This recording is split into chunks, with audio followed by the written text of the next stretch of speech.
and welcome to the Exceptional Conservative Show live from the Exceptional Conservative Network in Washington, D.C.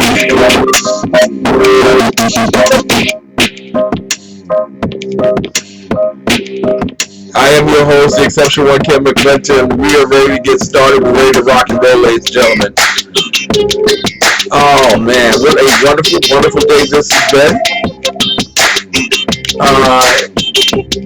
Whether you have a budget, a bipartisan budget that is kind of crappy, or you have necessarily those who believe that North Korea is just basically a joke. So it's a lot of stuff going on in Washington, D.C., but there's something very big going on in France. And our guest this particular evening, Professor Millière, a distinguished senior fellow, will be with us. He is from the Gatestone Institute. And he wants to discuss with us the French elections. And Emmanuel Macron is a disaster. Listen, I want to give you all insights that you're not going to find in mainstream media at all. Not going to happen. There are those who are letting you know already that the election is already over in France and that Macron is already the president. Not yet. We'll talk to Professor Millière this evening about that. In addition, Janis Hall, will be with us this particular evening. And we'll be doing something very special also on the latter half of this second hour. We will actually be talking with the wonderful Melanie Collette. So just want to let you all know that she will become a consistent partner on Tuesday nights. So glad to have Mary Brockman in our chat role tonight. She is my bouncer. If you diss her, you diss me, you will be dismissed. You can easily go to TECS tab at theexceptionalconservativeshow.com. You can click there and be a part of our wonderful conversation. Also, the beautiful Claudia Cheek is with us tonight. Love you. Glad to have you here. There was a big name that I missed last night in all of the conversations that I had regarding TECN, the Exceptional Conservative Network, the Exceptional Conservative Show, and I mentioned every show as I was requested, but there was one person that I missed, and that was my assistant. And it was with great regret that once again I made that mistake. Okay. Although we were talking about shows last night, I got the message that I had not mentioned her at all, and there we go again. I do apologize for that, and so I want you all to know that I am very proud and very thankful for the work that Deborah Frazier does with me and for me on behalf of the Exceptional Conservative Show and the Exceptional Conservative Network. And I want you all to know without a shadow of a doubt that over the years she has been one of the longest individuals with us and supported us from virtually the very beginning. And I'm very apologetic that I missed her. And I want everyone to know that it's a lot that I cannot do without my assistant, Deborah Frazier, and I really, really appreciate her. So when you see her in the chat room, let her know that I gave a shout out for her tonight, and that I truly love her and really appreciate everything that she does for me and this organization. Now, you know what we do. We let the kids take advantage of us. Yes, we do, because we love them so much. And we let them lead us off with the Pledge of Allegiance. Put your right hand over your heart. Okay, and let the children lead us in the Pledge of Allegiance. For those who are watching via live stream, you got the big flag over there. For those who are watching via Ustream, you have the flag behind me. And the Pledge of Allegiance, we will begin with girls and boys. Take it away. Parents, ready, begin. I pledge allegiance to the flag of the United States of America and to the republic for which it stands, one nation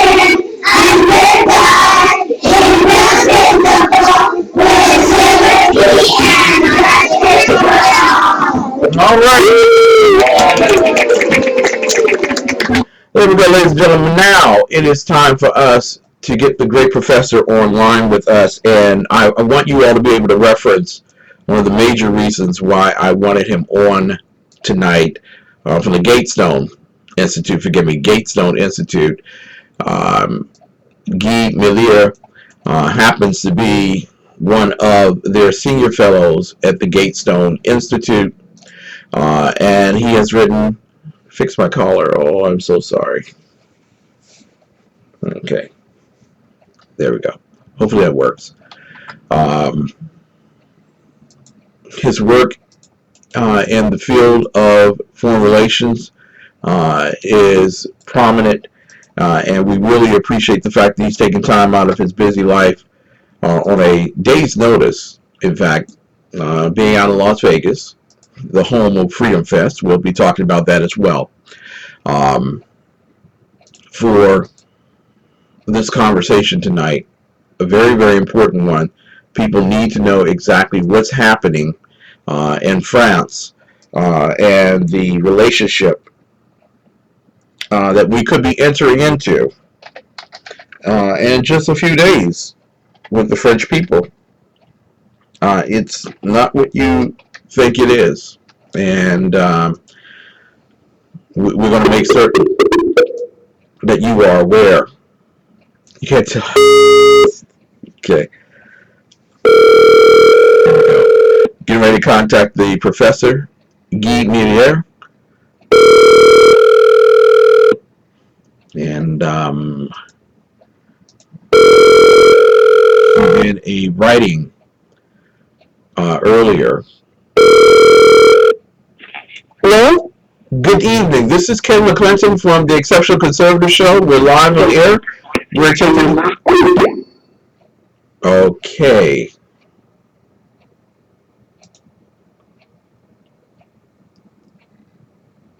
Okay. All right. Well, goody there. Wow. Okay. There we go. Let us try that once more.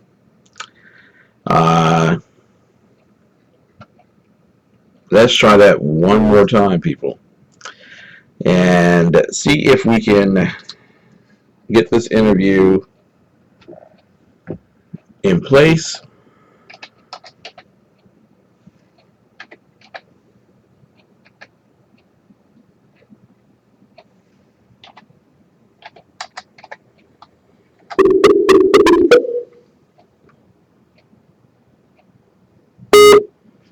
I'm going to try.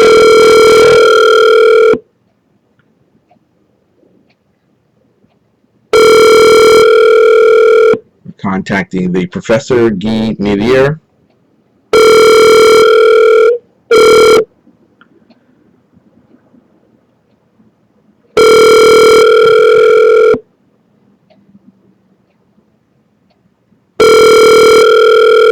The disaster is May 2nd. It could be.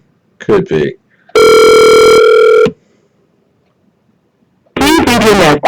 All right. So apparently we cannot connect with the professor this particular evening, and we are very apologetic. But I want to go through that particular story with you. It is a very, very important one, in fact. And we're not going to swash over it or anything of that particular nature. We want to go over this with you because a lot of people are not under the understanding that the French are about to actually vote in an anti-West, an anti-Israeli, an anti-Jewish person to office. And I don't know if they do or not, but this is the assertion that Guy Millière is making in his article, French Elections, Emmanuel Macron, a Disaster. He's writing that Emmanuel Macron promised to facilitate the construction of mosques in France. Now, I want you to understand this. There has been a great number of, dare I say, terrorist acts in the great nation of France.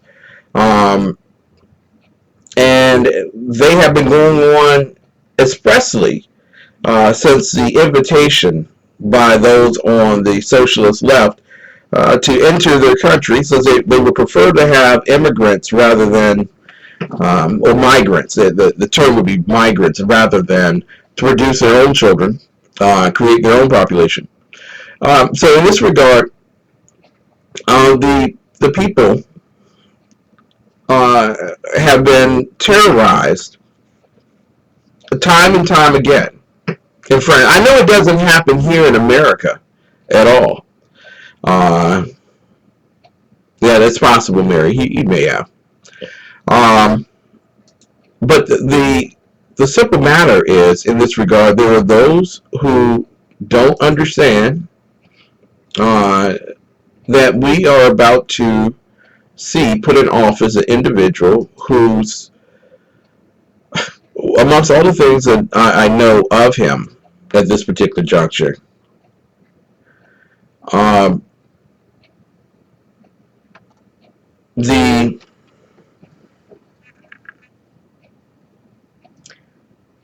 we're at a point in American history where we have individuals who do not mind getting along to go along. And as such,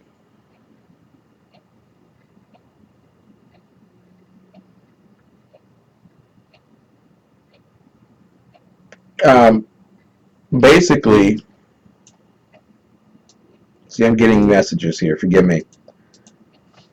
Basically, we're under the impression that the French people have already elected Emmanuel Macron, that he's already in office at this particular juncture. And the truth of the matter is, that's not the case at all.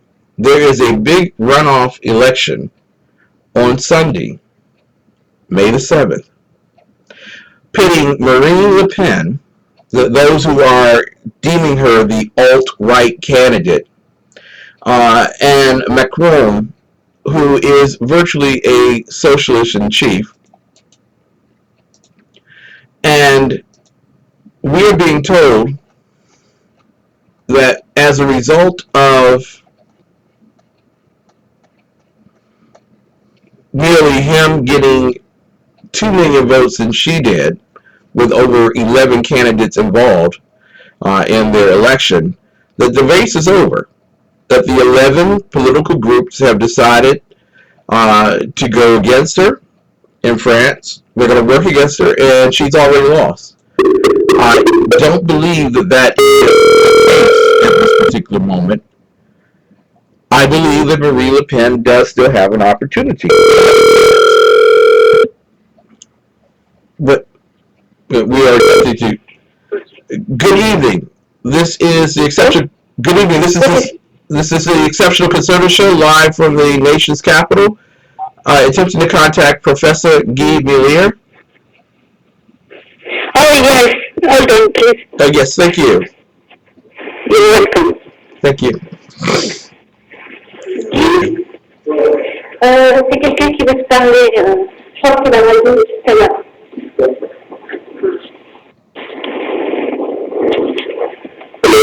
Good evening, Professor Millière. This is Ken McCracken from the Exceptional Conservative Show, live from Washington, D.C. We're very happy to have you on the air with us tonight. Okay, tomorrow? Yes, sir. Okay. Terrific. And I do apologize for the tardiness. We've been trying to get in contact with you on a different number. Yes, it didn't work? Yeah, no, it didn't work this time. I'm very sorry about that. No problem at all. We can use this number. Awesome. Okay. In fact, if you would hold for about 2 minutes and 2 seconds, we have to go to a break. When we come back, I want to talk with you about your tremendous article today about Emmanuel Macron. All right. Tonight we're talking with the Professor Guy Millière, and a tremendous article he's written, so that the American people might know what's really going on in France. Stay tuned. We'll be right back with more of the best in urban conservative talk right after these messages. And you can go to mute or hang in there for just 2 minutes, 2 seconds, and we'll be right back with you.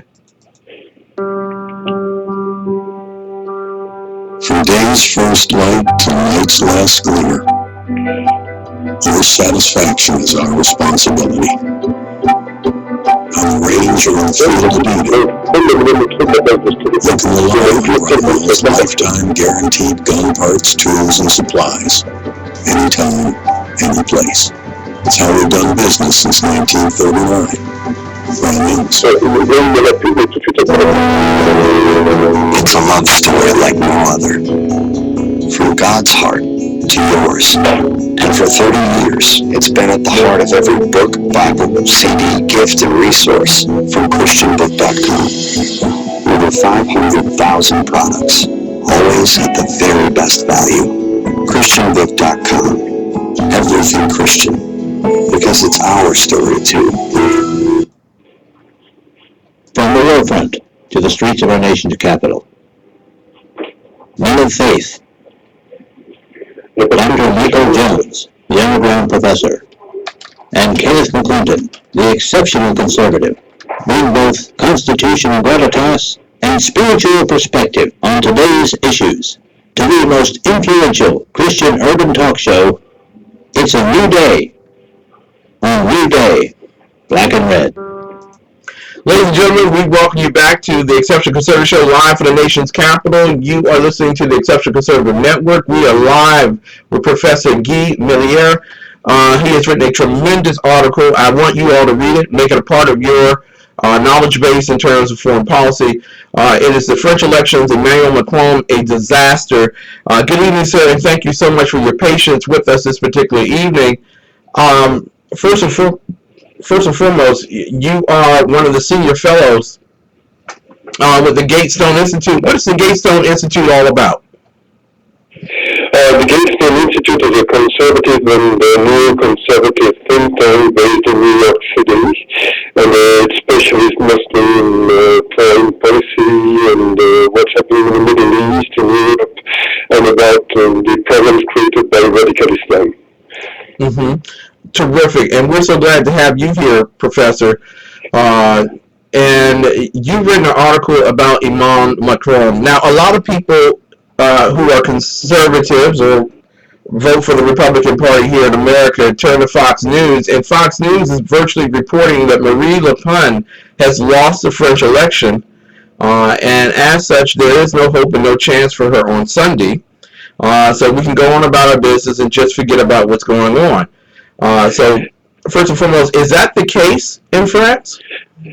I think that she has a very, very small chance to get elected, because if you look at everything what's happening in France right now, you see that all the media are against her, say she's awful, she's terrible, that she would destroy the country. Most of the artists and the people working in the culture area are against her, and so it would be awful. You would have to be ashamed to vote for her. And I must say that almost all politicians right now support her adversary, Emmanuel Macron. I could say that even when he lost, the moderate right candidate, François Fillon, said, I ask you immediately to vote for Emmanuel Macron, and all the members of the Republicans, the French Republican Party, said the same thing. So I think that if she was elected, it would be a huge surprise. But I think that if she gets 40-45% of the votes, it will show that something is changing in France. And I hope that something will change, because I think that Emmanuel Macron will be elected against the will of a large majority of the French people. A large majority of the French people were really tired and disappointed by the policy of the present president, François Hollande, Yes. and wanted a change. Now, And Emmanuel Macron is not change. He has been a minister of François Hollande for the last 2 years, and so he will be the continuity of François Hollande. well, there are those here reporting in Washington and around the country that Francois left Hollande's party, so he's not really a part of that anymore. He's a changed man. and he sees the world differently now, and would be a better person dealing with not only the Islamic State, but also dealing with Vladimir Putin and others throughout the European continent. Sincerely, I don't think so. I don't think so because if you watch who supports him, you see that the French branch of the Muslim Brotherhood supports him strongly and says you have to vote for him. All good Muslims have to vote for him. You can see that among the people who work for him, many have strong ties with radical Islam or with the Palestinian movement. And if you look at the policies he proposed, you see that they are in the continuity of what François Hollande did for the last few years. And it's very logical because these policies have been created and established by Emmanuel Macron. And no, he didn't change. In fact, if you look at what did happen, he did play a kind of game. He said, I'm not anymore with François Hollande. I have no connection at all with the Socialist Party. But little by little, all the main members of the Socialist Party came to support him during the election. If you look at his program, and he published his program very, very late, only 6 weeks before the election, you can see that his program is in the continuity of what François Hollande did. It's a kind of socialist right program. And if you look at the way he has been able to become a kind of leader, you can see that it's coming from the fact that all the owners of the mainstream media in France decided to support him and to give him a lot of money. So he has been a creature of the Socialist Party, of the mainstream media, and of many left-wing billionaires in France. And so the only possibility for him to have a chance to become president was to have all this support and at the same time to have the possibility to destroy the candidacy of the candidate of the moderate right. And the candidate of the moderate right has been destroyed by a huge campaign against him based on accusations of fake jobs. But I could say that most of these accusations are false accusations because almost all the people who are members of the French Parliament do what François Fillon did. So you could say that it's wrong, and I agree it's wrong, but he is not the only one to do what he did. And he has been destroyed by that. And during all the campaign, he couldn't speak about his project, about his policy. He had to justify himself to say, okay, maybe my wife didn't have to be paid by me, but I did what other politicians are doing all the time, etc., etc. So it was not really a political campaign. Exactly. All that was kind of fake. Yeah. So it's more along the lines of I'm not Le Pen, so vote for me.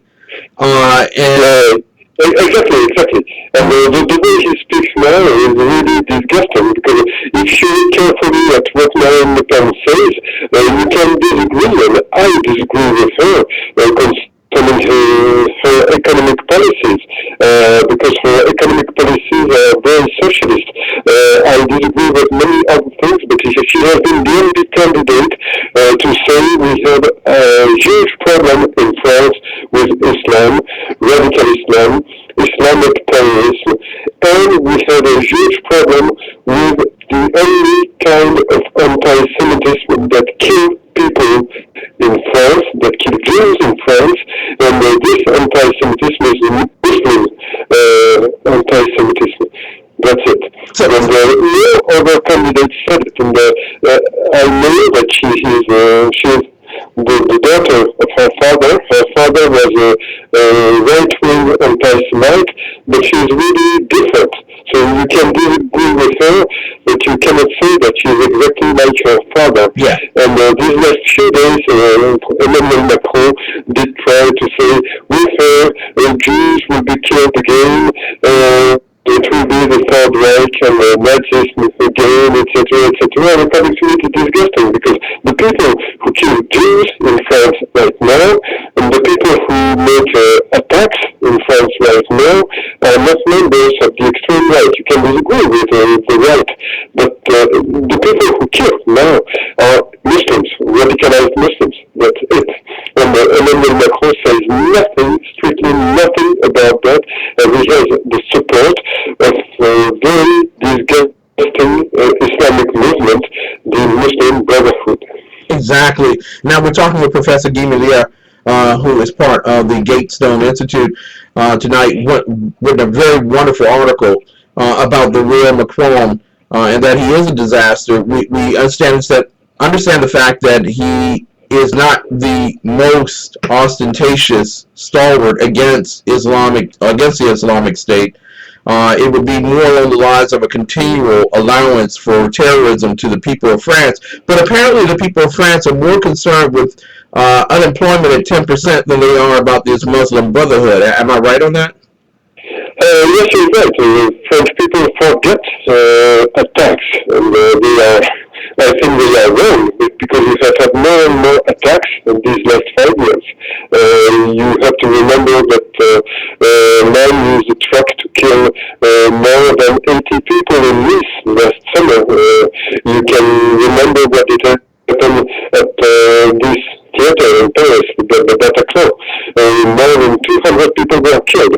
So I feel that many French people forget too easily that among them you had radical Muslims ready to kill and who kill more and more and more and more often. And just 3 days before the first round of the French election, you had an attack on Champs-Élysées, and the policeman has been killed, and one policeman was severely wounded, and the tourist was wounded too. So Paris has become a dangerous city. And then believe me, when all this did happen on Champs-Élysées, Emmanuel Macron said, "Oh, it's a sad event, but the French people have to know that it will happen more and more often during the next few years." I don't expect. I cannot rely on a politician who says something like that. If you say something like that, it means that you accept what's happening. And I think that it's unacceptable.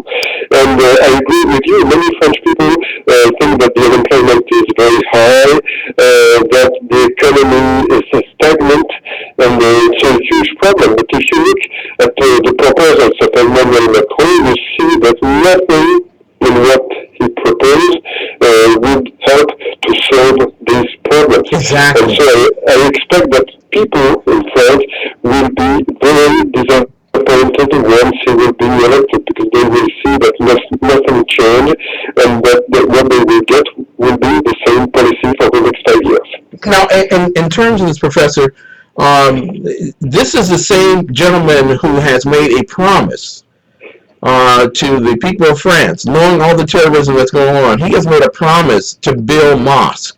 Why aren't people in complete angst that the mosques that are used right now for places of terror, or at least hotspots for holding of terror and other products of weapons of warfare, why is he so into helping them at this particular juncture?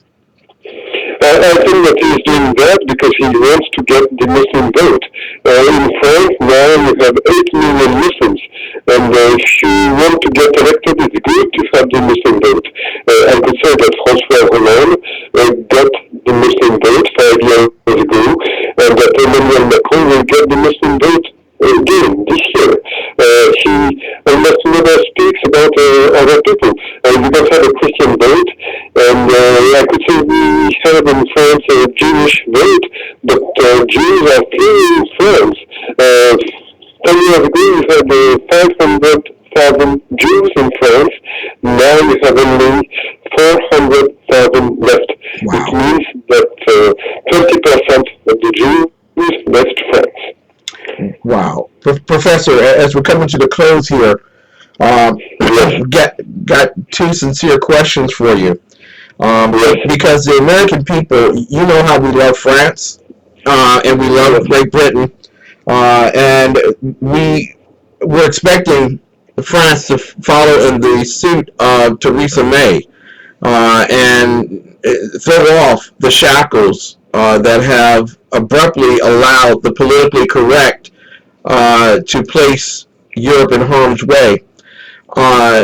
If Le Pen does not win, what is the likelihood that those on the left will continue to take over and that the terrorism threat grows significantly? I'm afraid that that's what will happen because I see that in France right now you have a huge and fast population change. More and more Muslims come to live in France, and other people, the people who have money, the people who have the ability to leave. They go to Canada, to the United States, to Israel if they are Jews, to other places, but they leave. So you have a population change, and I think that the Muslim vote will become more and more important, and I think that political correctness will make that when you will have a terrorist attacks, even if the men who attack say, we are Muslim, Allah Akbar, the politicians will say, no, these people are not Muslim, they are just terrorists, they are insane, etc., etc. That's what Theresa May did after the attack in London a few weeks ago. And I think that Europe is in a very bad shape right now, and I'm very pessimistic about the future of Europe. And when I give lectures here in the United States, I say to Americans, be aware that what did happen in Europe could happen here if you are not very careful, if you don't pay attention. The changes can come very, very fast. I used to work in Brussels. Brussels used to be a European city 20 years ago.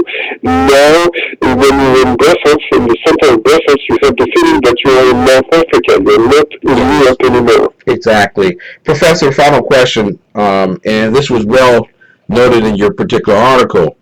Under French President Francois Hollande, you virtually have many Islamic states within France. Is that by happenstance, or is the immigration or the migration per se from Syria and all of the northern Africa, was that purposeful? And are we watching the conquering of Europe by political correctness? I think that I said it. Europe is in a very bad shape right now, and in France you have 572 no-go zones. That means that these parts are parts where the police has no possibility to enter, except if it's a huge operation with a lot of people. But criminals are free in these zones. These zones are controlled by gangs and by radical imams. And so it's a lot, 572, but it's the reality. And I could say that more and more Muslims in France, and it's like that in other countries in Europe, decide to live apart of the rest of society and radicalize more and more. You have to see that, just to give you an example, 5 years ago, very dirty man, an ugly man called Emmanuel, killed 4 Jewish children in a Jewish school in Toulouse, and after that he went back to his place and he was killed by the police. He became a hero in many suburbs in France. You could see his name everywhere on the walls. And when members of gangs went up to be defiant with the police, they used to say, "We are Melanie." So they used the name of this ugly killer to threaten other people and to threaten the police. And this man was really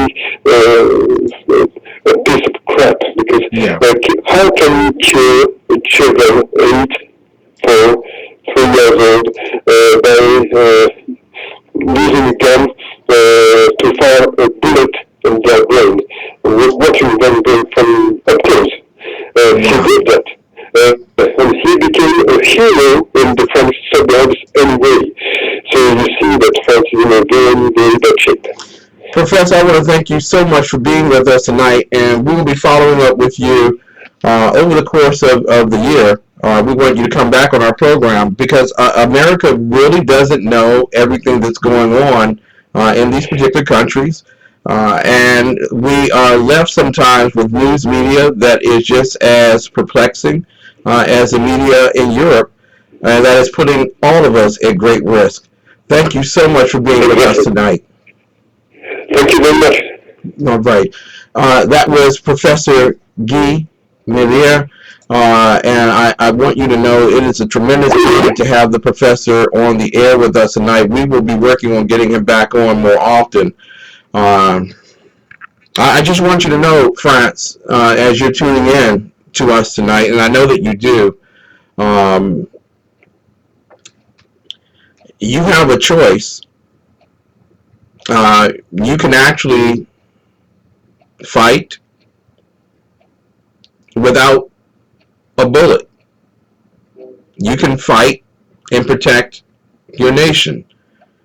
You can fight and you can be free.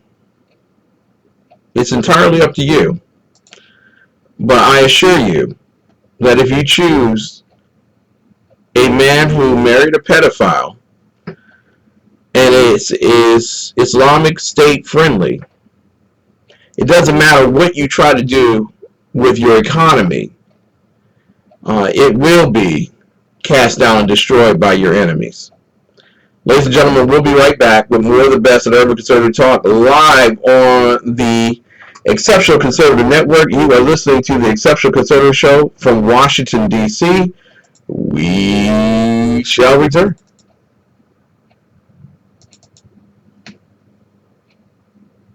I'm David Longoria, trumpeter and singer. Join me Saturday, May 20th as we celebrate the 19th annual White House Day of Prayer. We will join together for prayer and uplifting. Leave our politics behind. There will be leaders from across the country as well as artists singing and praying together for our people, our nation, and our leaders. I will be joined by our 1,000 Voices Choir as we perform my new song of unity, We Are One. Come to the White House Lawn in the Ellipse Park, Saturday, May 20th, 10 a.m. to 5 p.m. Register now online for free at whitehouseprayer.org.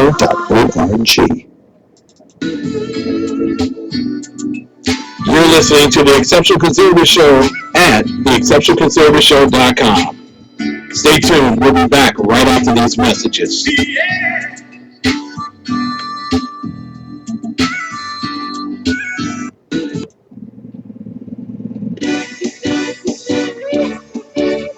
Hello, this is Leslie Baker for Real Clear Israel. Join me every Sunday morning at 10:05 Eastern Time on the Exceptional Conservative Network, where we'll be discussing Israel with guests from Israel and around the world. That's the Real Clear Israel, 10:05 Sunday on the Exceptional Conservative Network. Good morning. I'm Michael White. I'm Shannon White. Okay, folks, that's not how it goes. I'm Shannon. And you're Michael. Okay. We are The Right Way with Shannon and Mike. Join us from 7 a.m. Eastern Time. Live on SHN Media And on TECN. where we'll be talking about all kinds of things, From sports and politics the food and entertainment, to money family, and anything else in between. community, holidays, all kinds of things. It'll be great. Join us from 7 to 9 a.m. Eastern Time. The bloviating Zeppelin. He's big-footed enough radio shows to last a lifetime, courtesy of Sean, Clint, Ken, and Jersey Joe. Now it's time for him to waddle on his own 2 feet via the glorious SHR Media. Goodbye, boys, for the bloviating Zeppelin's Berserk Bobcat Saloon. Coming soon to Ossicles near you. Excelsior. We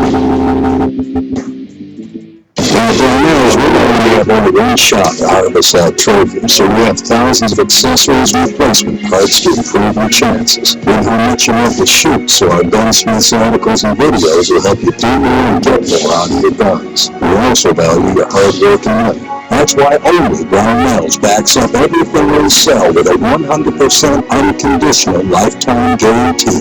Brownells, the world's largest supplier of firearm accessories and gunsmithing tools. Ladies and gentlemen, I welcome you back to the Exceptional Conservative Show live from the nation's capital. What a wonderful conversation with Professor Guy Millière from the Gatestone Institute. Now, I know, I'm just like every other conservative talk show that you ever hear. And so what we do is we get the ordinary and we bring them into the fold and we make them basically talk a few words and we, eat meat. That's basically it. No, not really.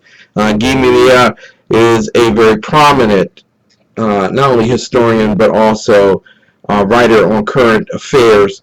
And what a blistering editorial he wrote regarding Macron. And I'm very hopeful in that slight, I know that the rest of the world is telling us that, thank God we've saved the European Union because the French have decided to vote for Macron. Macron, I want to give you this particular story too, because this is the thing that has been made very sexy regarding Macron. It is his wife.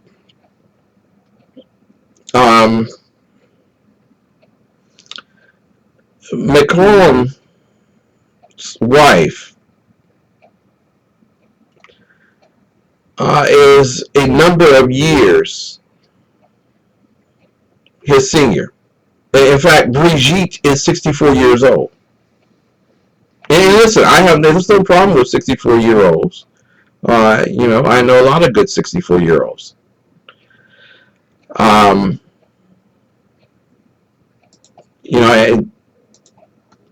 Some of them are some of the best people in all the world. I recommend highly living long enough so that you'll be 64 years old. But her husband, Emmanuel, happens to be 39 years old. Now you might be saying, well, isn't that a little much? Nah, what's wrong with that, Ken? Can an older woman marry a younger man? Yeah, that's it. No problem with that. No problem whatsoever. I really believe that you're open. If you're mature enough, you can handle that. They've been married for 10 years.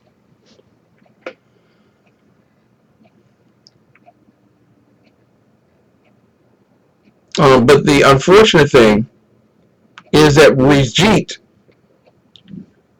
when she fell in love with him, was his high school teacher. Yes, she was 39, he was 15. They fell in love in the classroom.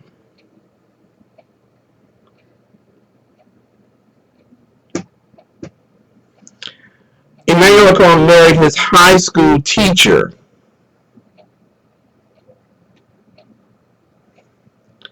Now, according to an article, and this is why this is very important, I want y'all to catch this. This was in the Catch News, why the world is more interested in Emmanuel Macron's marriage than his politics.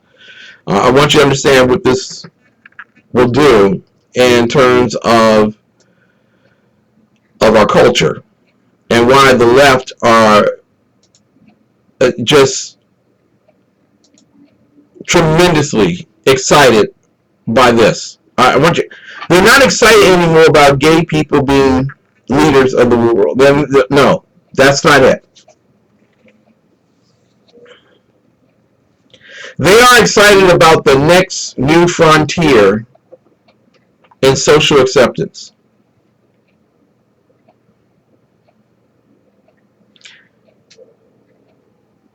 In his book, Emmanuel Macron, a perfect young man. Macron's mother reveals that she initially thought that her son was interested in Brigitte's daughter, Laurence, who was in his class. I told myself it would pass, his father, Jean-Michel Macron, said about the relationship. Now, for those of you who are saying, well, gee, that's a bit much. That's what about the age of consent? I mean, he was 15 years old. Isn't that, you're not supposed to have that student-teacher relationship. You know what I'm saying? Okay? All right, that's just wrong. And she's 39, he's 15, 24 years difference. Come on now, it's a little much here. Well, according to Section 227 of the Penal Code, in France, the age of consent is 15. Can I give that to you? In France, the age of consent is 15.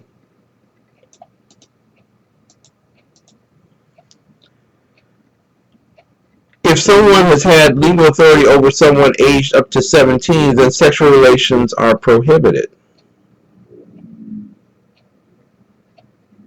So you might be saying to yourself, well, wait a minute. Hold on now. He wasn't supposed to, or she wasn't supposed to, and that's kind of awkward. But guess what, ladies and gentlemen? The election of Macron is really not about the Islamic State for those on the left. I mean, and I do mean for those who are right here at home, but right here in Washington, D.C., and the secular belt of sexuality. They're not cheering because there's a 10% unemployment rate and Francois Hollande has failed economically and Macron would be different. And they're not really hating on Le Pen. What's up, Willie? Glad to have you here.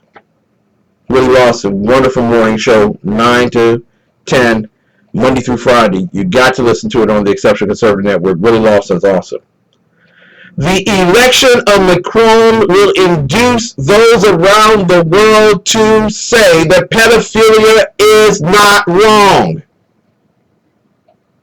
That it is not wrong for a woman 24 years, his senior, to have had sex with him while he was in the classroom. And then have a relationship with him thereafter. There is nothing wrong. Do you understand what this election will say? What this election will also do? It will say to those who are on the alt-left, exactly right, a woman marrying a man 14 years of senior, wouldn't bat eye, not a thing. It wouldn't matter to me if she was 24 years a senior now and they were married for 10 years. It wouldn't matter to me. What matters to me is how they started their relationship, how it was endorsed and upheld through marriage, and then, on top of that, we are told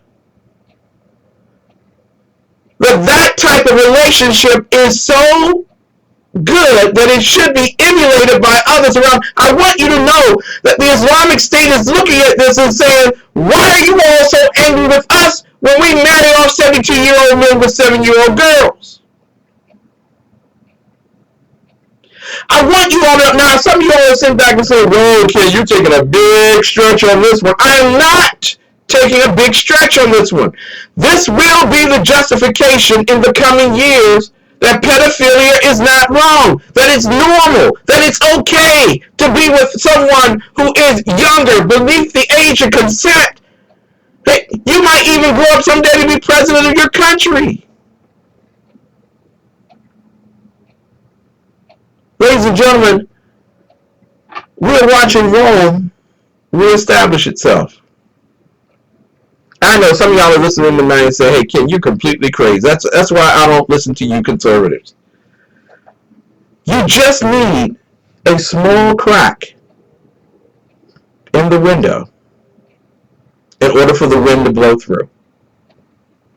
And how mighty is the wind against a mountain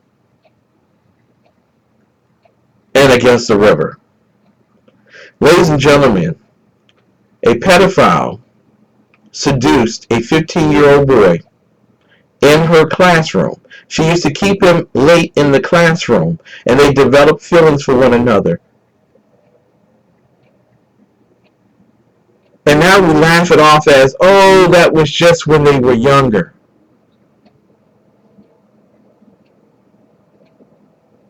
That was not an adult who entered into sexual relationships with another adult.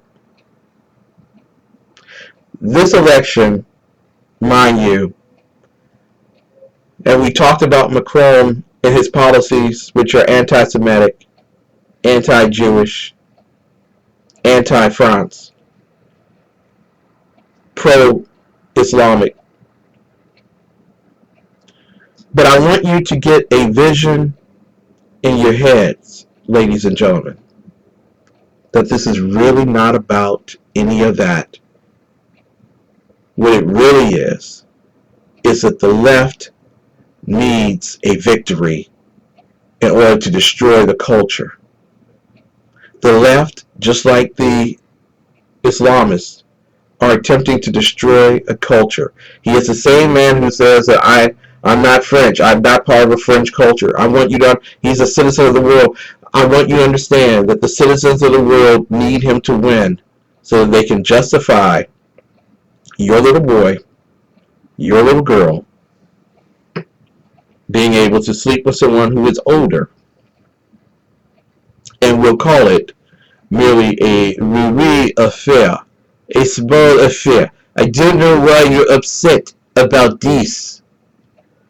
I'm upset because we're about to receive the final justification that sets off the world saying that pedophilia is okay. It's okay for the leftists and it's okay for the Islamists. Why isn't it okay for you? Meet Jason. He was really excited to start growing his business with social media until he realized how complex and time-consuming social media can be.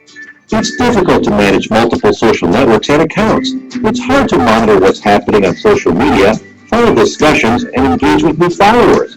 It's time-consuming to publish updates throughout the day, track and analyze how effective posts are, respond to fans and followers in a timely manner, and gain new customers. The list seems to go on and on. Jason quickly becomes discouraged. How could he ever do all of this and still run a business? He was ready to give up on social media until he found eClincher, the easiest way to manage social media. Jason was amazed how straightforward and simple it is to use eClincher. With eClincher, Jason is now able to leverage the power of social media without having to dedicate several hours a day. He can easily organize all his social media accounts in one place, efficiently plan and schedule his posts ahead of time, engage with his followers, understand the effectiveness of his efforts with powerful analytics, find new customers, and much more. In order to tell your business's story, simplify the process of managing your social media, and analyze results, sign up with eClincher today.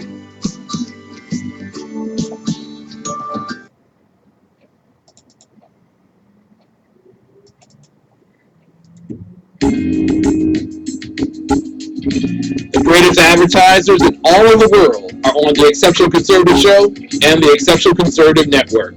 Buy their products and share their good news. Go to theexceptionalconservativeshow.com right now. We'll be back after these messages.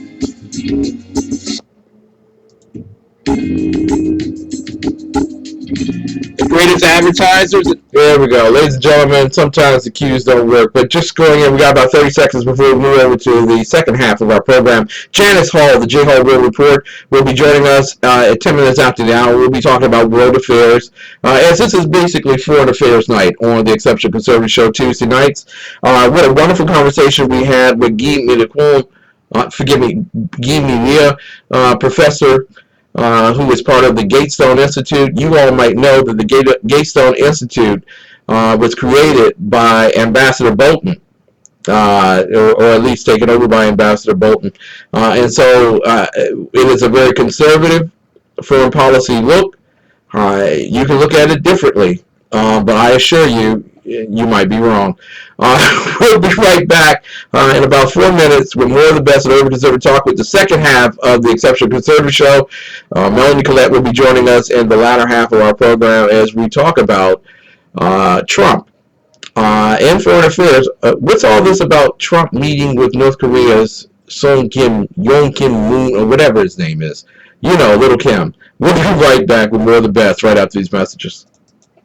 So what do you think about ebooks? Maybe you've never read an ebook before, but you're considering giving it a try. Or maybe you've been reluctant to try ebooks because you don't want to buy another expensive electronic device. Or maybe you already enjoy ebooks, but you haven't been able to find titles from your favorite Christian authors. Whatever your situation, ChristianBook.com has the solution. Your trusted source for print books for over 30 years now offers ebooks. Our always free CBD reader allows you to read on the devices you already own without spending money on a new device. Thousands of Christian ebooks at ChristianBook.com means you can shop with confidence and choose from the titles you want. Plus, we are adding new titles all the time. Browse our huge selection of low-priced Christian ebooks the same way you would printed books. Only now you can go from shopping to reading in seconds. Simply select the ebook you wish to purchase, confirm your account information, and start reading. Free samples of every ebook are available, so you can preview the book first, before you buy it.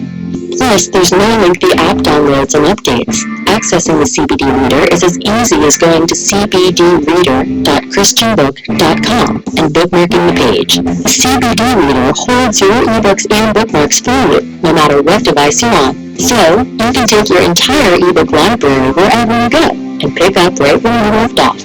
Our customizable options make it possible to read your ebooks in different font sizes and styles. Want a large print version? You've got it in seconds with a simple click of the mouse. Already own a dedicated e-reader? Download your ebooks to your computer from your ChristianBook.com account and transfer them to your device. Try ebooks at ChristianBook.com and start reading your favorite books in seconds. Easy, economical, everywhere you want to read. Welcome to ChristianBook.com ebooks. Obliterating Zeppelin. He's big-footed enough radio shows to last a lifetime, courtesy of Sean, Clint, Ken, and Jersey Joe. Now it's time for him to waddle on his own 2 feet via the glorious SHR media. Goodbye mornings for the bloviating Zeppelin's Berserk Bobcat Saloon. Coming soon to articles near you. Excelsior.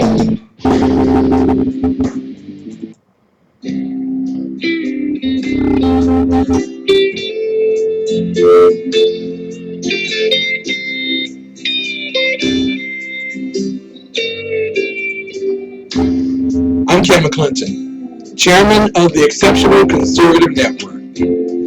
Never has the cry for economic liberty been more resounding in urban America than on Election Day 2016.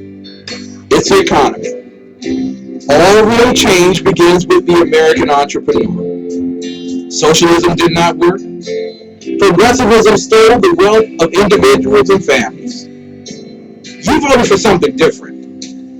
Real change. But what does real change look and sound like? It looks like Las Vegas, and it sounds like Freedom Fest 10. Freedom Fest, the world's largest gathering of free minds, is the popular liberty-minded conference at the beautiful Paris Resort in Las Vegas from July 19th to the 22nd. Hear the voices of the urban freedom movement. Janine Borelli, Larry Elder, Gina Lofton, Helen Riley, Juan Pablo Andrande, and Ziad Abdel-Nawab. Share ideas with powerful liberty movement figures like Steve Forbes, Jim Rogers, Anthony Scaramucci, Jennifer Grossman, Naomi Brockwell, Dinesh D'Souza, John Stossel, Lisa Kennedy, Peter Schiff, and our keynote speaker this year, William Shatner. Your money, your liberty, your freedom, your city. Come for the real and return with the change. Register now at freedomfest.com. That's freedomfest.com for $100 off the regular registration rate when you use the all caps code TECN. God bless you. We'll see you there.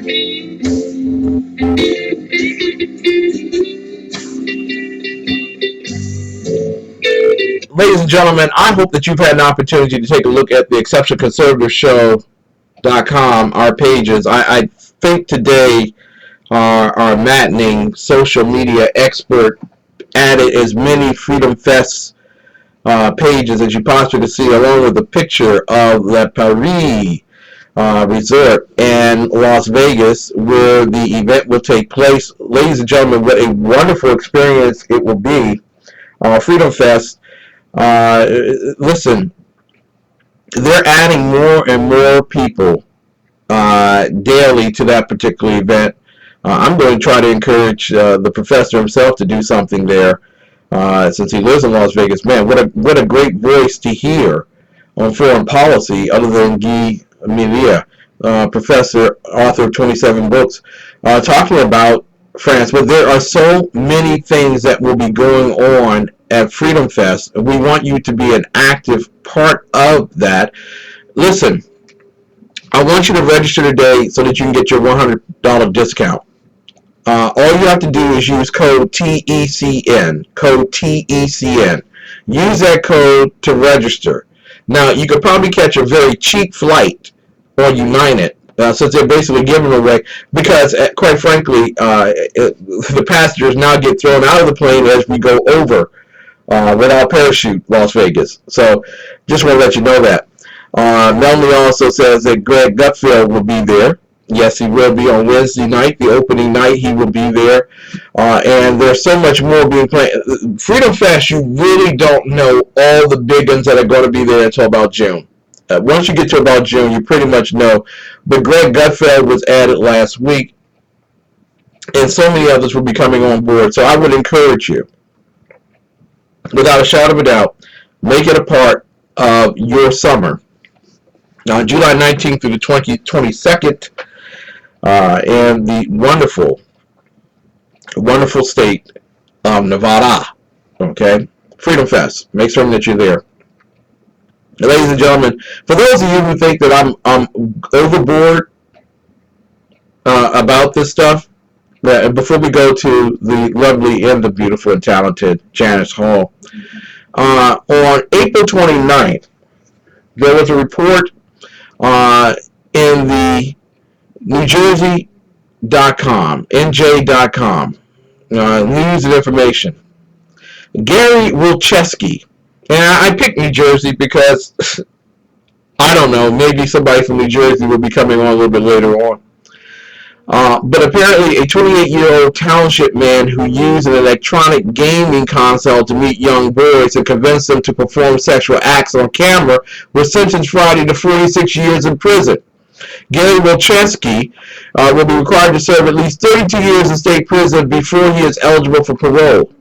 A jury found Wilczewski guilty in November of all 21 counts against him, including aggravated sexual assault and endangering the welfare of a child by manufacturing child pornography. Authorities said Wilczewski used an Xbox game console in 2008 and 2009 to meet 4 boys who were between the ages of 10 and 15. What? What are you talking about, Ken? That's consent! They were 10 and 15. They knew what they were doing. They can make decisions for themselves. There's nothing wrong with a man-boy love affair. There's nothing wrong with an old man making out with a young man, or an old woman making out with a young boy in the classroom. There's nothing wrong. Why are you so opposed to love?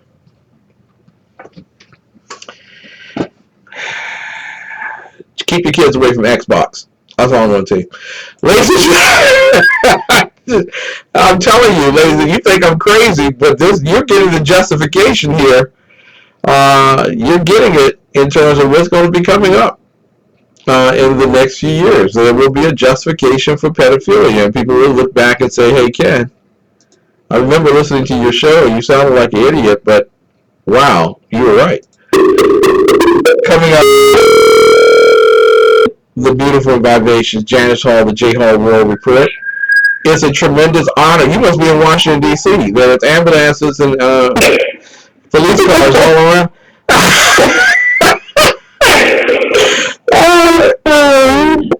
I'm supposed to be married. See how Washington, D.C. is beginning to spread out? It's beginning to move. Wow. I bet you maybe 2 years, 3 years ago, you didn't hear too many ambulances or gunshots or anything like that. Now it's just beginning to spread out. Wow. It's so good to have you on the air tonight, Janis. Janis Hall, J Hall World Report. Listen, today we got news from the President of the United States that under the right conditions, he would be willing to meet with little Kim from North Korea, Kim Jong-un. And I just want to ask you exactly what circumstances are those right circumstances for the two to meet? I'm sure they'll have to be very interesting ones. So, okay. This is just Trump saying, yeah, sure, I'd be in. The house is over. But wait a minute, that's not what the left are saying on news and radio all day long. What they said was that President Trump is going to meet with Kim Jong-un, forgive me, on the USS Nimitz. They're going to just have dinner and have chocolate cake. They're friends like that. Yeah, I'm sure they're feeling good about that too.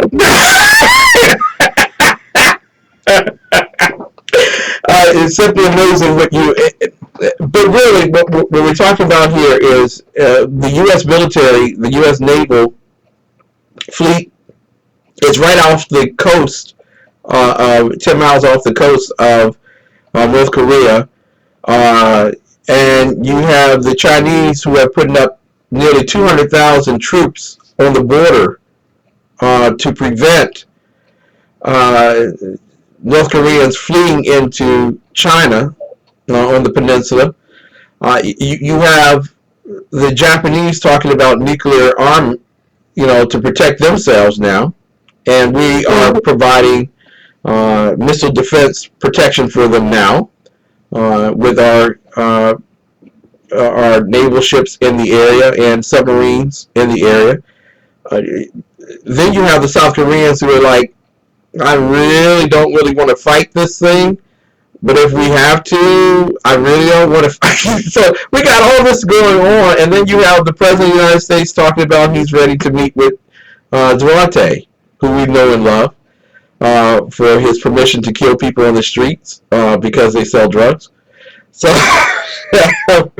is this crazy time in Asia? Is this just every man for himself? I don't think that takes everything for themselves. I do think that things are heating up, everywhere, and to pretty much resolve this time around North Korea. I'm surprised you know exactly what I'm showing. It's on China Sea. Is that amazing? Well, there were 2 points, right? There's the South China Sea, and there's North Korea. They're both bad. Yeah. So, yes. I think that pretty much everybody in the region and us is kind of planning as if there's going to be a war. If that's at least what it looks like to me, from the outside, that North Korea, Japan, the U.S., China, are all basically kind of going on the assumption and preparing for possible having a war with North Korea. I'm not entirely sure that is going to happen, and I'm probably not entirely sure that's going to happen either, but I think that they are prepared, and I think that probably indicates that there is some concern and some probability, some negligible probability that something could happen, more so than we've seen in years past. Now, Moon Jae-in is about to become the president of South Korea. Now, you and I both know that Asia has become less and less conservative as the days have gone on. In fact, even Taiwan has a computer, a cybersecurity minister who is a transgendered. So Asia is really, really moving to the left the way Europe has moved.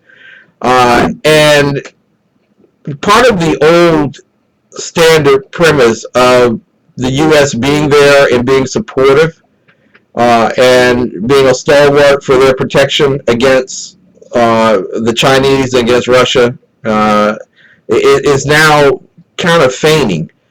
And we have Moon Jae-in, who told the Washington Post in an interview, "I don't believe the U.S. has the intention to influence our election, but I do have some reservations." What he is saying is that the reason why they sent the ships and the military forces to South Korea is to scare people into voting for the more conservative candidate. Now, I want you to answer me this. Have we gotten so petty in our elections and other people's elections that we're willing to put our military forces at risk to stir up support against Moon Jae-in? I would love that because that doesn't seem like a particularly good strategy. But Moon Jae-in says it is. He says, without a shadow of a doubt, it happened like this. It's not North Korea. It's us. We're the ones who are creating all this. And China's going along with this too. Yeah. No, they're forced to because they're so weak. Have we lost South Korea to North Korea? Really? I mean, what are we fighting for there? What are we fighting for there? Basically, North Korea is about a crazy person. North Korea is about a crazy regime. North Korea is about a very rogue state. Yes. It's a rogue state that now has nuclear weapons and is now working on delivering those nuclear weapons overseas. Mm-hmm. And so, while I would say that the original, obviously the conflict started about communism, right? Yeah. And that was stalemate for a very long time, for decades. And now, I would say that the conflict isn't so much about communism or even the peninsula, though that would be good under South Korea. But I think mostly now it's about having a crazy state with nuclear weapons and no one knows what they're doing or what they're going to do. And that just kind of puts everybody on edge. Exactly. Is it right to have our troops in harm's way in North Korea if we are merely blustering? If we're merely saying that, we're trying to make Korea behave? Is that the best answer? Because they're firing ballistic missiles anyway. Why are we there? Well, you could look at it from a couple different ways. You could say that as a show of force, which isn't exactly working, or you could say we're doing as a show of force plus, generally preparing for some sort of combat of some kind. I would say it might be a bit of both. It could be a show of force, and to see how things go from there, and if necessary, to have people in position for some type of conflict. Yeah. And one of my concerns is, and then we'll go to a quick break. One of my concerns is that this is the opportunity for people on the left here in America, and those who happen to be very on the left. Even conservatives in Asia are very on the left. There are those who are saying that we are saber rattling and trying to show our bravado. That this is really just about Donald Trump. It has nothing to do with North Korea. But you're making a very important point that we have a rogue state likened unto Iran, and they have nuclear weapons. And they're firing ballistic missiles with threats of hitting Seoul with 20 million people in the city. This is a very dangerous play on the part of North Koreans. Is the gambit going to be their reward, or will it be their risk? I would say ultimately it's probably a risk for them. I don't think that North Korea can come out ahead of the situation. Mm-hmm. But that's from a very cynical point of view. Yeah. I think it's entirely possible that there could be a lot of destruction before that point, which I think is kind of where everybody is at the moment. We all realize that yes, we could probably take down North Korea stable, but obviously the risk of doing that is that you're likely to lose a lot of people and possibly land in the process. And that just hasn't been worth the risk for the past several decades.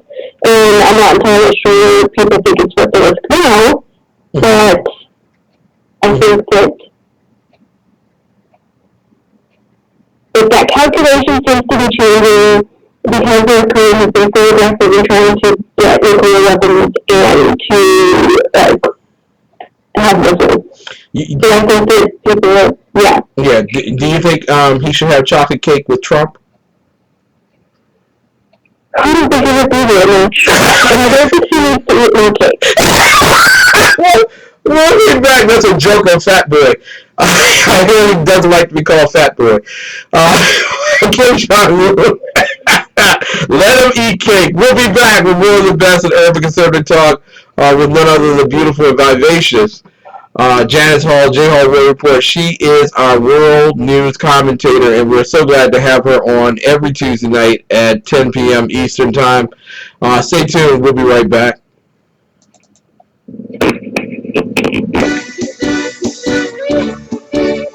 Hello, this is Leslie speaking with the Real Queer Israel.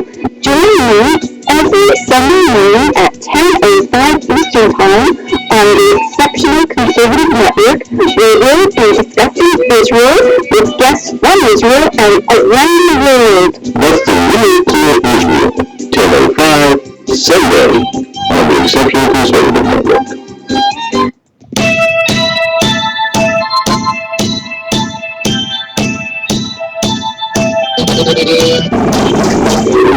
Hey, it's Jersey Joe, with Weaver, Common Sense. You can catch me every Wednesday, 8 p.m. Eastern Standard Time on shrmedia.com. That's every Wednesday night, 8 p.m. Eastern Standard Time, shrmedia.com.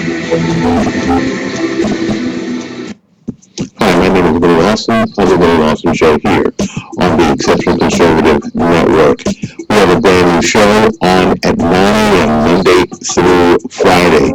We are bound to make you think. We are bound to make you see things differently.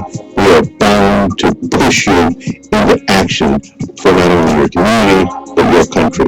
That's the Billy Lawson Show on the Exceptional Conservative Network, 9 a.m. Monday through Friday. See you there. Power Broker news use corrupt politicians, deceptive Islam, and lies from establishment media to turn the once shining city on the hill into the city of the blind. What do the elites fear? One man with a cane. I'm Dave Wilmer. Join me at SHR Media, High Plains Talk Radio, Spreaker, iTunes, and YouTube for a different kind of commentary on the unpleasant blind guy. Because truth is not always pleasant. We're not ashamed of the good news of conservatism, for it is the power of liberation. First the Republican, and then the Socialist. TECS, the Exceptional Conservative Show, we got our own thing, baby. Come to theexceptionalconservativeshow.com and join me for the best in urban conservative talk.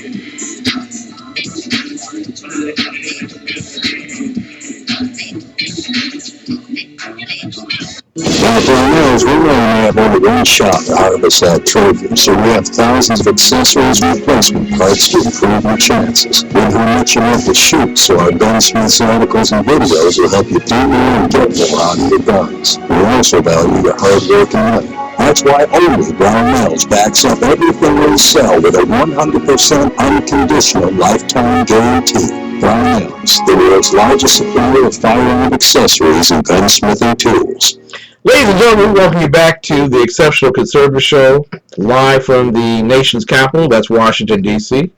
We are certainly not ashamed of the good news of conservatism, for it is the power of liberation. We have with us tonight our world news commentator. She's official. She's got an award to prove it. Janis Hall, J. Hall World Report, who will be with us in Freedom Fest Land, Las Vegas, this summer.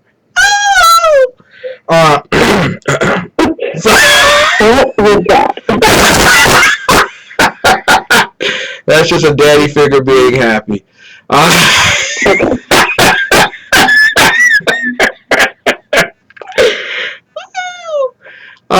Janis Hall will be with us there. She's also with us now. And we want to get to a very, very touchy subject because it's about love. Love for country and love for man. Love for good and love for evil. Apparently, there is a story that was produced in the USA Today, part of the USA Today network, and that story. It is a big day for basketball as Anton Wheeler is getting ready to sign a $1 billion. Thank you very much. In that particular story, we were told that a former FBI translator working in Detroit secretly flew to Syria 3 years ago, where she married an Islamic State terrorist leader she was supposed to be investigating. And so I want to take this moment to ask our beloved world commentator, why is that so wrong? Isn't love the only thing that matters? I don't even understand how love is involved in this. I mean, supposedly there was love, but I can't compute. Come on now. I mean, this woman really loved this man. She had been looking at him. She had been investigating him. She went over his credit file. I mean, that's love. Okay? That's what I expect for you to do when you get your husband. Before you get your husband. Go through his credit file, criminal record, tap his phone line, all those things. Because that's love. That's love, yeah. Let's go ahead and give her a name. This is for all the women out there who are lonely tonight. There is some Islamic terrorist seeking your love and affection. Daniela Green was a hired linguist, and she had top secret security clearance and was working as a translator for the Detroit Federal Bureau of Investigation office back in 2014. She was helping to investigate a German citizen who was a ISIS. I know they have ISIL, but I don't agree with ISIL. It's ISIS leader in Syria, according to sealed documents. And during the probe, Green alerted the FBI to several online accounts and phone numbers that the wanted terrorist was using. That includes Skype accounts that later would be used against her. During her investigation, Green fell in love with the man. How do you fall in love with him if you investigate? I don't know. Yeah, that's why how? I don't understand. So there's hope for every criminal out there. And she warned him. Now this is the problem. She warned him that the FBI had an open investigation into his activities.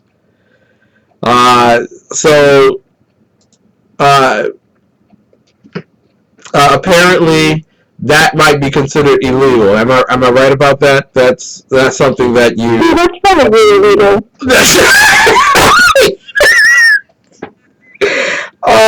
Yeah. But the love affair didn't last too long. She became disenchanted with him. Right. After about a month. But that was strong love, okay? That love, even if it's just 30 days long, was strong love. That's what it's all about here. Apparently, the Federal Bureau of Investigation put it this way. She has made a mess of things. Yeah. I don't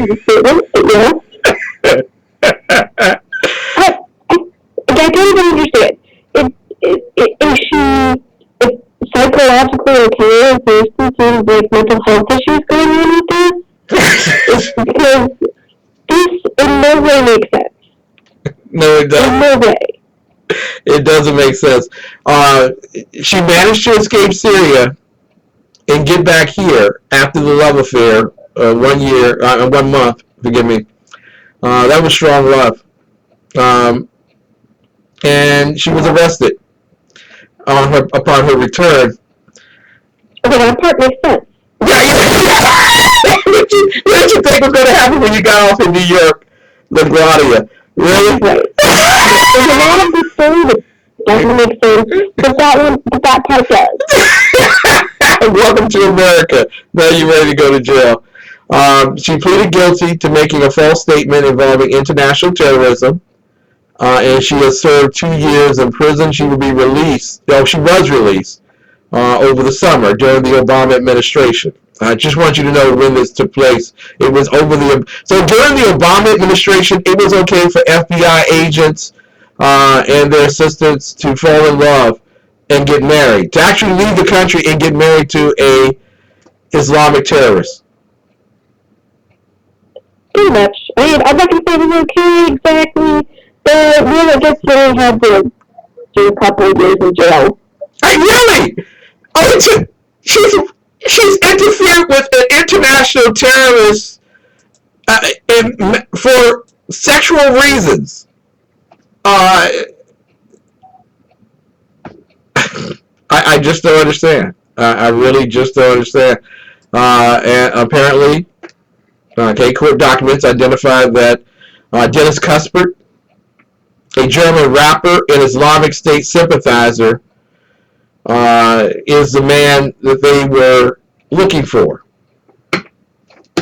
and who married. See, apparently he didn't get a rap contract. That may have been the problem here, and as a result, that's probably why the relationship failed. Because you want to marry a real rapper. Right. Yeah. Don't understand exactly how that happens, but this is what he said, according to court documents. He announced his sworn allegiance to ISIS and called on Muslim fighters from all around the world to come to Syria to support the group in articles and videos published on Twitter and other online sources.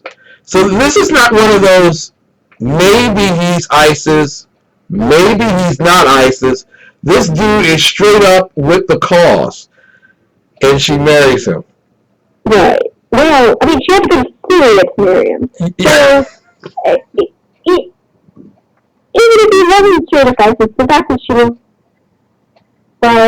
and went to Syria to get married. They're actually all still married to an American.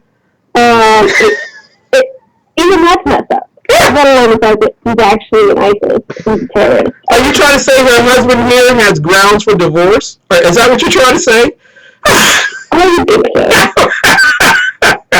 This is what her lawyer said about her. She is smart, but naive. She got into something that was way over her head. In all seriousness here, we make jest of this, but this is a very complicated matter, and it puts national security at risk. How is it that she was allowed to even leave the country if he was under investigation and they knew that she was contacting him? Well, she lied, first and foremost, to get out of the country. She didn't tell anybody she was going to Syria, which I suppose if you're going to Syria for various reasons, you would lie. The second part is I couldn't actually find out how they were communicating, and I'm not entirely sure if that's been released or if they even know how they were communicating, because I too would be very interested to know how this thing actually started.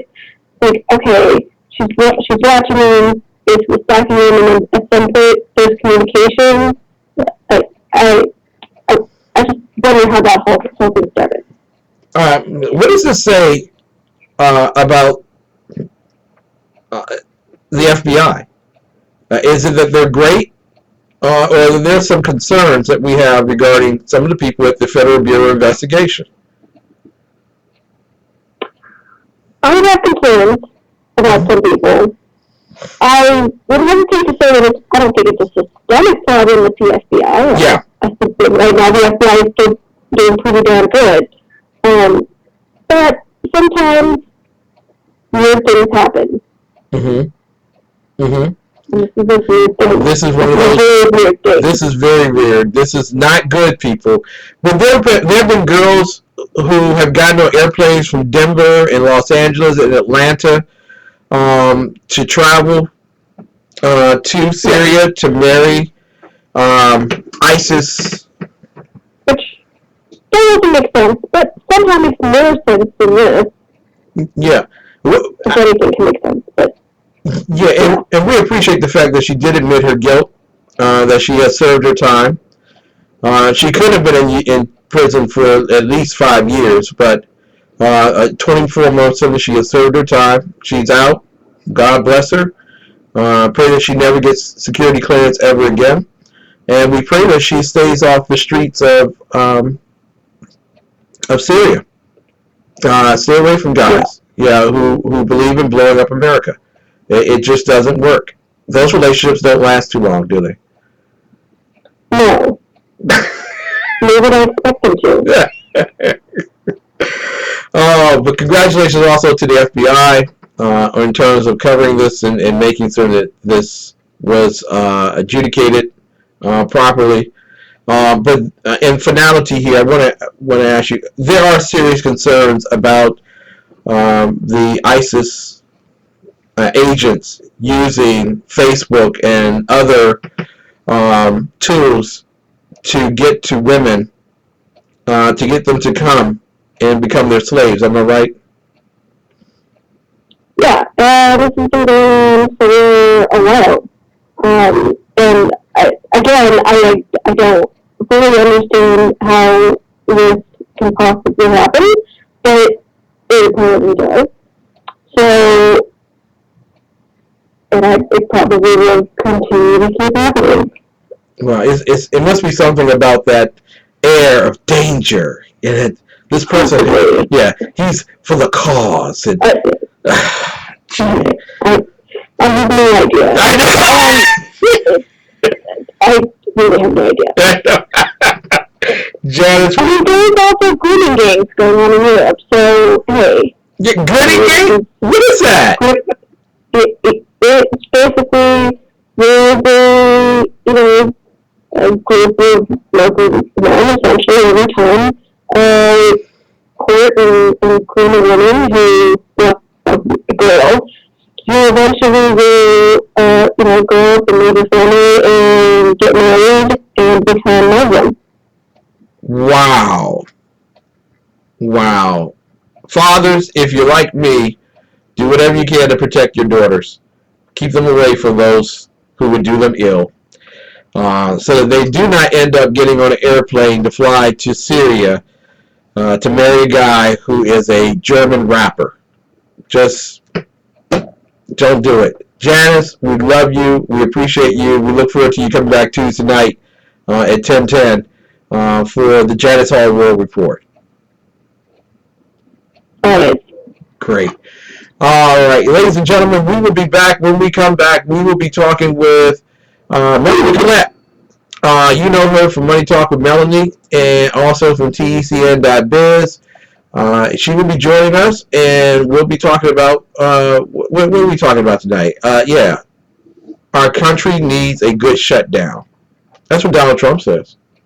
We'll be right back with more of the best in urban conservative talk right after these messages.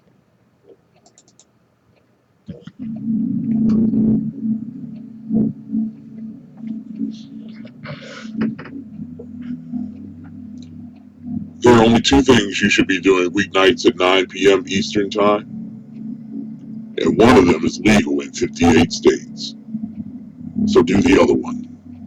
Listen live to the Exceptional Conservative Show with Ken McClinton, Monday through Wednesday at 9-10 p.m. Eastern Time on SHR Media and at theexceptionalconservativeshow.com. The Exceptional Conservative Show, bringing the sexy back to late night conservative talk.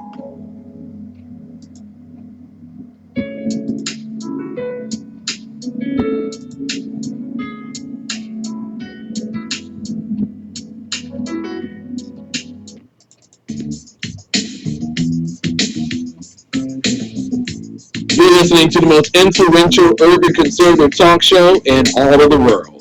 Christianity, conservatism, the Constitution, capitalism.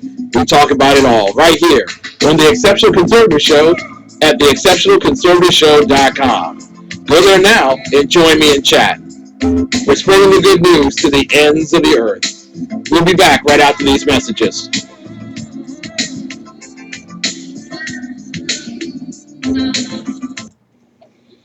Shekinah Ranch is involved in helping youth through the snags along the pathway to adulthood.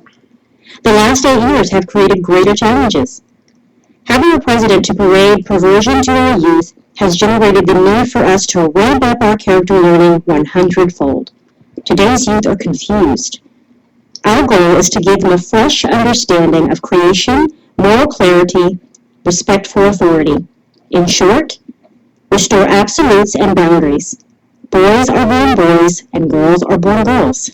God's design. Right is right even when no one else is doing it. The Exceptional Conservative Network is underway to raise $10,000 to help advance this mission. Together, let's reverse the confusion aimed at our youth. Don't be a spectator. Go to our donation portal and make your financial contribution. Do it now. Your gift goes towards helping youth get clarity. Moral clarity. Thank you. Communist bigotry in China gets a pastor arrested. Hello, language. Just like their communist-oriented comrades in places like Berkeley University in California, Chinese government officials are not very fond of Jesus Christ, free speech, or general personalities. In recent months, China's communist regime has been cracking down even more than usual on those believing in Christ. Just recently, Pastor Zhu Zhuangzi was arrested after leading a group of Christians and singing the Christmas classic, Yes, Jesus Loves Me. Officials stated that the song was an illegal religious activity. So often we in the United States take our religious liberty and freedoms for granted. Unfortunately, as more and more generations of American students are indoctrinated against our constitutionally limited republic form of government, we the people face a greater chance of losing our own liberties. Christians are perhaps the most persecuted group of people on earth. Even here in America, the mere mention of Jesus Christ can get you suspended from school or even ostracized at the workplace. But even in the throes of global bigotry against Jesus, the worst thing Christians can do is cower in a corner and and accept being the whipping post of the world. Be not ashamed of Christ, and he shall not be ashamed of you. Amen. Onward, sir. Sponsored by the Tri-County Liberty Coalition. Ladies and gentlemen, I thank you all so much for tuning in tonight to the Exceptional Conservative Show. And we want to welcome you to the latter portion of it. I do apologize that the sound was so loud in that particular segment. We will get our crack staff, or our staff that's on crack, to try to repudiate that. Okay, and I will find out if someone is close to the speaker or not. But we do apologize. This is what we would do. Let us now move to our NPR sound. Tonight at 11 p.m. Eastern Time, Ken McClinton will be on the BZ show, Berserk Bobcat Saloon. Yes, you can find that on shrmedia.com. And on that particular show, BZ will be interviewing me and asking me a whole lot of questions. I will prepare myself for that interview with a bottle of vodka and some cocaine. Tune in tonight, live on SHR Media for Berserk Bobcat Saloon, 11 p.m. Eastern Time, 7 p.m. on Berkeley Coast. There you go. Thank you very much. Thank you. Let us now call the lovely and talented Melanie Collette and get her on the air with us tonight. There we go.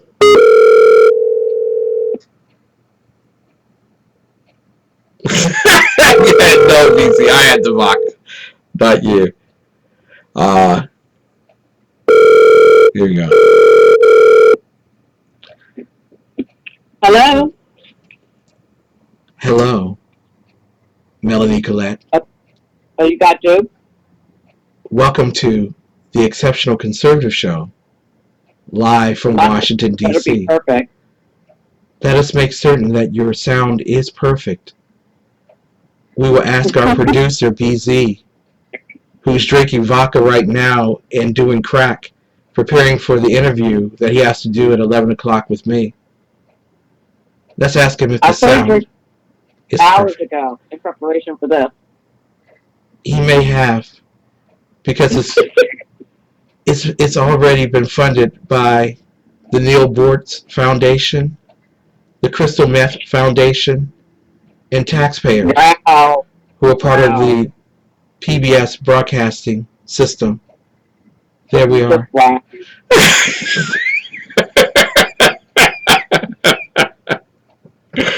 just wow. Thank you. Thank you very much. Listen, ladies and gentlemen, I have to do this for our legal department. Even though Dave Milner is on his fancy vacation, probably traveling the world, and Mamba isn't here tonight, I have to let you know that it is time for you all to move towards the porch. Take your cigarettes with you. Since this is her first night on our program, we must make due diligence to make certain that you all are prepared for what we're about to play. Yes, it's Melanie Colette's commercial regarding Money Talk with Melanie. Get your cigarettes, people. Let us move towards the porch. Thank you very much. MoneyTalk with Melanie is a lively discussion of global, domestic, and kitchen table financial topics. Join your business diva, Melanie Collette, as I speak with respected entrepreneurs, CEOs, authors, and politicians as we explore today's fiscal environment. MoneyTalk with Melanie airs every Monday, Wednesday, and Friday at 10:05 a.m. Eastern Standard Time on the Exceptional Conservative Network. Remember, this is important because it's your money. There you go. And all the guys say, repeat after BZ.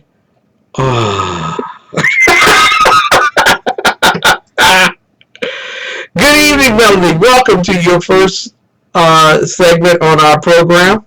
And we really appreciate the fact you taking time out of your very hectic and busy schedule to be with us on the Exceptional Conservative Network.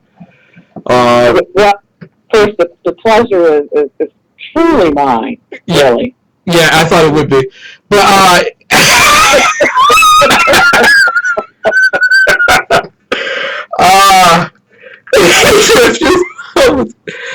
y'all gotta understand, I really am impressed with Melanie and what she's been able to do with her radio program and her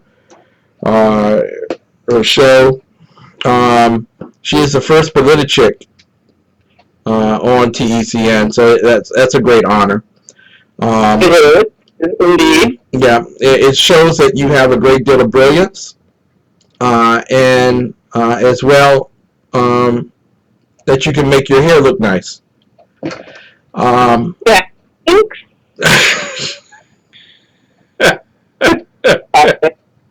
You had Audrey Pettit on your show yesterday, and you were talking about something about taxes and budget. Can you tell us what that was all about? Yes, we were talking about the Trump tax plan, which really wasn't a tax plan. It really was a one-page tax guideline of sorts. Mm-hmm. But Audrey is very animated and just an awesome guest. It was just fantastic. I've been trying to get him for quite some time. And so it was just great having him on the show. So we talked about the outline of the taxes, and he just really broke it down for our listeners. Because, of course, you know, conservatives conservatives aren't complaining quite as much as liberals are, but liberals are going to complain no matter what Donald Trump puts out. So, it really doesn't matter. But it's really not a plan. Yeah. But the guidelines are aggressive. I mean, he wants to break it down to 3 tax brackets, which I hope he can do what he says he's going to do. It's a very aggressive tax plan, which, I'm sure is a negotiating tactic. Well, it's constitutionally, he proposes legislation. He doesn't pass it. And a lot of people who make these comments, and I know who you're talking about, whether conservative or liberal, have this idea that he is the executor in state, meaning that he also passes legislation, and that's not true. It's a proposal. Right. It's a proposal. That's all that it is at this point. Well, the reason why they have that impression is because we had a president for the last 8 years before Donald Trump that gave everyone the impression that that's what the president does, but that's not what the president does, and we need to get back to the constitutional definition of what a president does, which is lead, not make law. Yeah, so exactly. We need to get back to that precedent, which is the president leads. He makes suggestions. He makes proposals. He says, "This is what I want to do," and then the Congress works hard to make that happen. Mm-hmm. And gets as close to it as they can possibly get through negotiations. That's how that works. And the president needs to be honest about that as well, and stop giving his constituents the impression that he can magically make that happen, because that's not the way it works. Yeah. Now tomorrow morning, forgive me, at 10 a.m. on MoneyTalk with Melanie, and people can watch it via Facebook Live. Yeah, indeed. And who will be on tomorrow morning? I have Mr. David Barnett on tomorrow morning. He is a buy-sell consultant, a small business buy-sell consultant. And you might be asking yourself, well, what in the heck is a buy-sell consultant? Well, are you asking yourself that right now? That's exactly what I was asking myself. Self, put the cocaine and the bourbon down, and ask yourself, the other self, what is a buy and sell consultant? Welcome. I'm glad that you asked. What advice? If you were to go to my Facebook page right now, you'll see posted on my Facebook page that what we're going to be discussing is how to get money through local investors. So what a buy-sell consultant does is they help people learn how to buy and sell their own businesses. For example, you might want to buy a small business rather than creating one, or you might be done with the small business that you have and be ready to sell it. You might want to retire, or you may just want to sell the business and invest in another one. And what Mr. Barnett does is consult with people as to how much to sell it for, or to prep your business to get ready to sell it, and things like that. He also helps people find investors to sell their businesses too, and things like that. So he offers very good advice on how to do that. He's a best-selling author on Amazon. He's written several books in this regard, and he is we're specifically discussing how to do this in your local community, how to do this in a way that it benefits your local community. And because we have a President Trump in office, small businesses in particular, the market is particularly right to do this. Quick question for you. Donald Trump says today that we need to shut the government down. Do you agree with him? No, that's an idiotic statement. You need to stop making idiotic statements. That was a brilliant statement. He is making America great. Ken, you would say that because there are days when I think you're a borderline anarchist. Okay? you need to stop saying, okay?